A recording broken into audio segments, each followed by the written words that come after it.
Out of the Woods is a song by American singer-songwriter Taylor Swift. The song was co-collaborated with Jack Antonoff and the famous Max Martin. It was the second to be officially released from her fifth studio album in 1989, serving as the first promotional single of 2014. Despite personal opinions on Taylor Swift, the platinum artist paints a modern-day metaphor of nature into a song easily understood by multiple generations. When I listen to the song, I'm thrown into a deep forest. There's a frantic feeling to the song.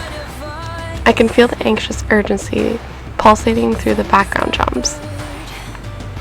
What's interesting about Out of the Woods is that it doesn't really let up. It starts with a pretty big anthemic vocal sample, and then there's a drum sample that kicks in that's kind of huge, and then you don't really know how you're going to get any bigger, but then the chorus hits and it just explodes even larger.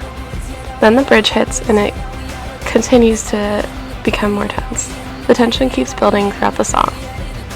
In the song, Swift paints an emotional landscape where nature represents a type of wilderness that she conquers to free herself of a past love.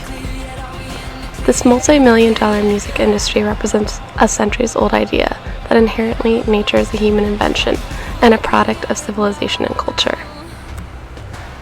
The song has a strong 80s feel, which according to Antonoff was influenced by the work of one of the decade's most popular filmmakers, John Hughes. John Hughes movies generally sound larger than life in an anthemic, positive way. He said these songs could be at the end of films that were really, really beautiful, and that said a lot. Regarding instrumentation, Antonoff used a Yamaha DX7, which is so uniquely 80s, and then countered it with a super distorted Minimoog Voyager in the chorus. It's that back and forth sound that gives the song its anxious vibe. According to Swift, the main snare is a combo of white noise that Antonoff got from blowing out the EMI board, clapping his hands, and no joke, dropping his gear bag. Historically, the song echoes the consolidation of Tin Pan Alley producing sheet music at the turn of the 19th century.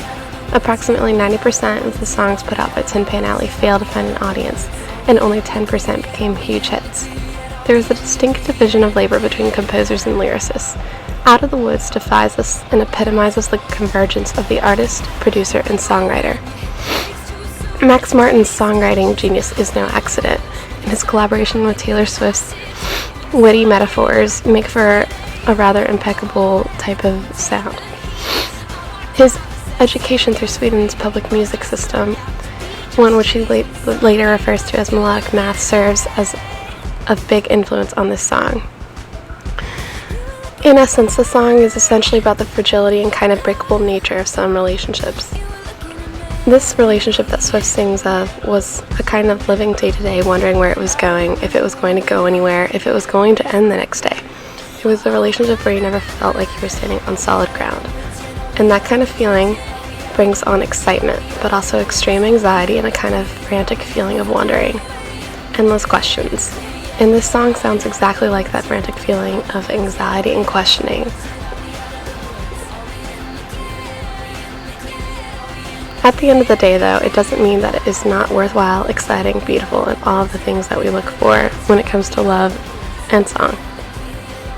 Are we out of the woods yet? I think yes. Swift would say so. Taylor Swift is one of the biggest pop stars in the world. Who is she in competition with? Maybe Beyonce, maybe Adele. Women historically have not been very big into pop, and they generally re-emerge in fall. Will she last? Will she escape the historical fate? That is yet to be seen.